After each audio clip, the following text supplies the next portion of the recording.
Hi everyone. I wanted to hop on here to share with you a tool that I've been using with a lot of my clients, and it's called the Joy List.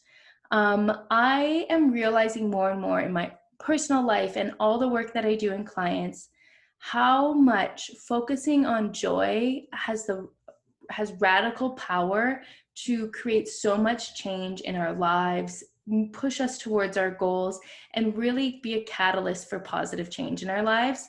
I think far too often we all, myself included, really focus on the long-term goals, the grind, the hustle, and the work, and see just doing something because it's fun, like a hobby, a pastime, a sport, as unproductive time or indulgent time, and that it's not really leading towards our goals. But in reality, um, when we're happy, when we're doing things that make us happy and make us joyful, we're more likely to have more energy, we're more likely to be in a better mood, we're more likely to be more creative, more focused, more supportive to those around us. So when we focus in on our own personal joy, we're better employees, better colleagues, better leaders, we're better family members, partners, mothers, and we just are able to show up from a world with this abundance and this energy and this love for who we are, what we do, and all of those around us.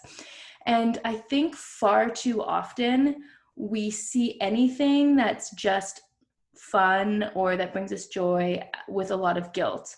There's been, you've heard me speak about this a lot, but just generations and generations of patriarchal thinking have really forced women to think that, we must always serve, we must always be serving others, we must always be doing chores and taking care of people, and we cannot do anything for ourselves.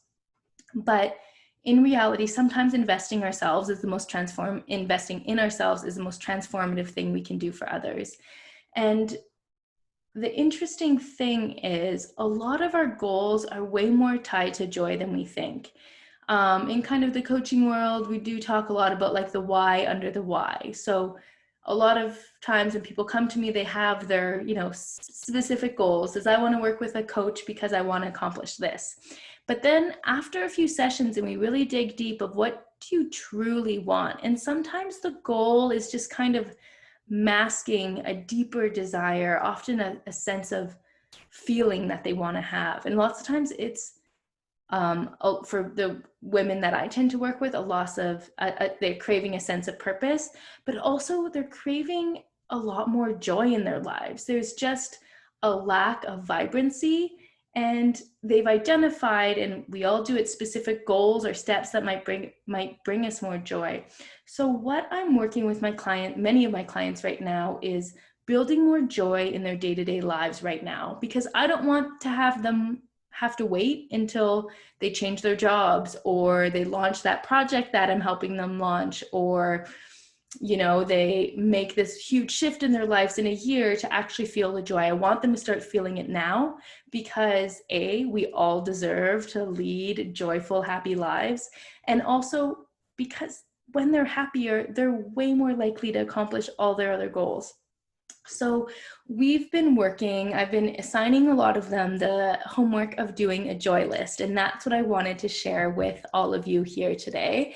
And that is a list of 5 to 10 things that are special to you that bring you radical joy. They just make you so happy. Doing these activities are fun. You kind of escape into them. You're laughing a lot. You're just completely enjoying the moment. They are not productive. They are not necessarily in line with all your goals. They are not something that you should be doing. They are just truly things that make you happy. And I'm going to kind of say that this is different than a self-care list. And I think one wonderful movement is much more awareness about self-care, and how many people are practicing it. But there's been kind of this understanding that self-care, not really fun. It's like some things that we know we should do that are good for us: going to bed early, eating healthy, moving our bodies, doing yoga. But I do yoga for self-care. I'm not at the point where I fully enjoy it yet. So it's not on my joy list. It's on a good self-care list, but your joy list is something that you are craving. You're excited to do. You can't wait to do it. It's not like something you need to. It's something that brings you so much joy and just fun. And I am challenging my clients, and I'm challenging you, if you're watching this, to write out that list of 5 to 10 things that bring you true joy. And then put that list. So that's step 1. Write out the list of 5 to 10 things. The step 2 would be to put that on your fridge so it's visible and a reminder to you of the things that bring you joy. And then the third would be to choose 2 times this week. So it's Tuesday. So you got from Tuesday till Sunday to actually do 2 of those things from your joy list, even if it's just 30 minutes, and really make a commitment to yourself to invest in your own joy and your own sense of happiness and fun. And just finding those 2 times this week would be, a good way to kick things off. Maybe it's going for a hike. Maybe it's going on a fun date night without technology. Whatever you think of that is not a chore, is not something that you should do. If there's ever a should, or if there's ever like, ugh, I don't really want to do this, take that off the joy list. The joy list is supposed to just make you happy. So I am encouraging all of my clients, most of my clients right now, to be creating their joy lists, to have it on their fridge, and to have 2 to 3 times a week that they're doing a joy activity.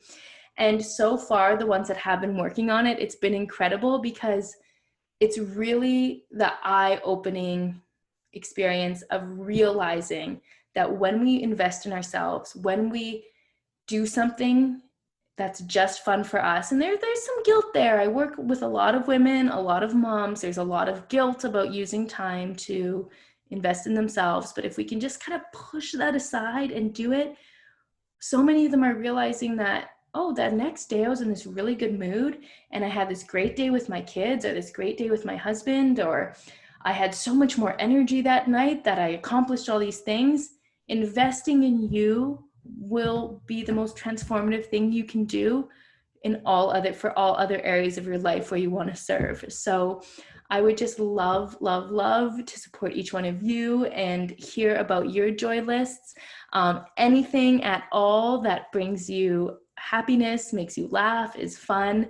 If you're really stuck, and I've been stuck, I'm like, I don't really know what brings me joy. I know things that are like somewhat relaxing, but I've struggled. And one good question to ask yourself is, what did you find yourself doing when you were a kid? Or for me, like, what did I do kind of when I was like 19, 20?